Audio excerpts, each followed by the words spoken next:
You have offended my family, and you have offended the Shaolin Temple.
Good evening and welcome once again to my YouTube channel. We're talking today about wah pedals. Now why are we talking about wah pedals? If I take you back in time, some 20 years ago, I was gigging regularly and I needed something that would really stand up to a lot of punishment.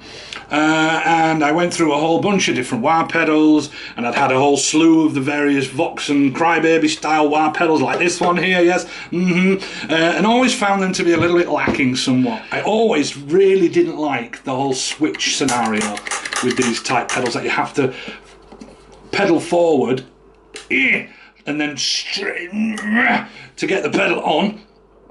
But when you do, you're already at the high end of the sweep and you're screaming. Quite shortly after I began playing regularly, I discovered this thing. Bang!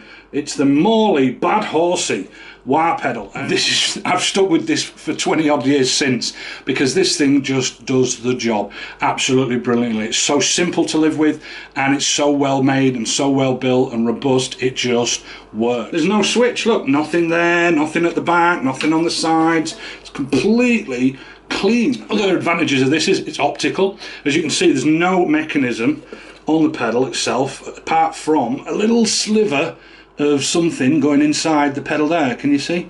You can just about make that out. And on the end of that is an LED, and that's it. So there's no moving parts other than the pedal itself. That's the only moving part in the whole thing. So in all that time I've been using this thing, I've had very little to convince me otherwise that there's something better for me out there. And I'll be honest with you, I really love the way this thing sounds. The voicing of this wah for me is fantastic, because it comes from really deep. You get a really wide sweep, and it goes into the high heavens on the high end of things and really screams. Now, not everybody likes that. A lot of people kind of like the more traditional Vox style sort of voicing. But I saw a wah pedal come out fairly recently. I think this was towards the back end of last year. That started to make me think, maybe something's come along that could convince me away from my good old Morley Bad Horsey. And that was this, the Fender Treadlight wah. And there was a number of things about this that drew me to it. First off was just how nice it looks. I mean, look at it. It's got wooden bits and rubber bits and shiny silver metal bits and then black metal bits. And it's really pretty, isn't it? I mean, it just looks really cool. The other thing as well is I like the top mounted cables. The Morley has side mounted, which tends to make things stick out, and it's wide enough as it is. But when you're mucking about with cables and pedal boards and all that, it really does take up a lot of real estate, whereas this is a lot smaller. It's even smaller than a standard sort of Vox, if you look. But yeah, certainly the jack mounts there are an advantage from a pedal board space point of view. But the big thing that drew me to this, honestly, was the switchable buffer.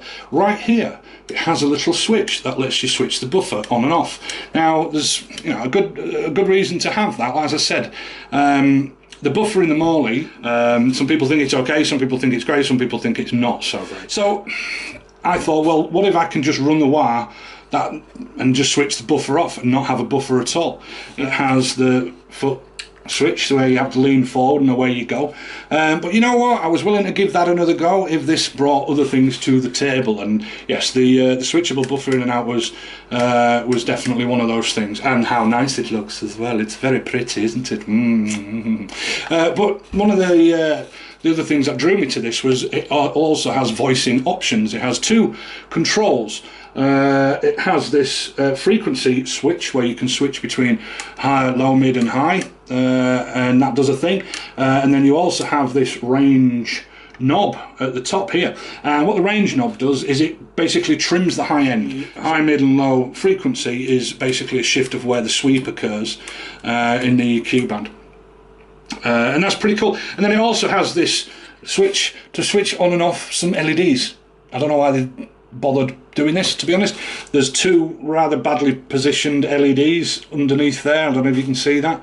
And with that switch you can choose to have them on or off. Not sure why you'd really want that. It seems a bit pointless. So you've heard this pedal. You heard this pedal on the intro. And I'm not going to bother playing this again because you've heard it already. It sounds great. It sounds like a proper wah pedal.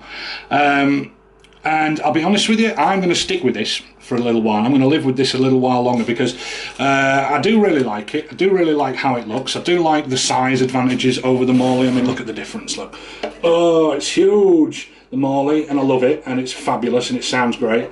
But I'll be honest with you, this is 20 odd years old, and I do have a rather special place in my heart for it, so maybe it is time to put it up on the shelf, and I'll break it out every now and then if I really want that special bad horsey wah sound. And we're going to carry on using this thing. Now, what I would say is, if I was gigging, this probably wouldn't be where I would go. This, it does, I mean, Fender have said that it has, in their blurb about it, it does say that it has a robust build quality, but I don't really, I'm not getting that vibe off it, I'll be honest with you. The little teethy bit that goes in there and uses the potentiometer, so obviously this is the old potentiometer style, nothing optical or anything like that. That bit's plastic, just like the old Vox wires and all that. The chassis itself, this bit's metal, but then for some reason they've made this bit here, they've kind of cut the metal away, and this whole bottom section where the jacks are mounted and the whole bottom bit where the feet are and the battery compartment and all that, that's all plastic. This is the wah pedals inherently get a lot of abuse because you don't just switch them on and off like you do a normal pedal. You're on it and you're kicking it around and your foot is on it and you're standing on it and you're putting your weight on it. For me, that's where they've let themselves down on this. The build quality, I don't think, is quite where you'd want it to be. It's a nice looking pedal, and the best thing about it is it's actually not that expensive at all. I picked this up brand new from a local guitar store for £79, I think. So yeah, anyway, not that I do like product reviews properly like anybody else, but if I was to give this thing a score out of 10 for wah greatness, then I would probably give this about 7. So anyway, yeah, I'm quite happy with this thing. I'm going to stick with it for a little while. I'm going to keep playing with it. I'm going to record some more tunage with it.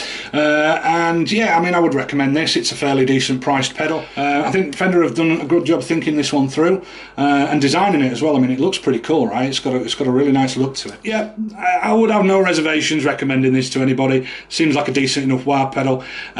So yeah, thanks for watching. Come again, and don't forget to subscribe, please. Yes, thank you very much. Do that by pressing one of the buttons down here somewhere. And if you've got any questions about this, you want to leave any comments, feel free to do so in the section below. So yeah, thanks for watching and good evening.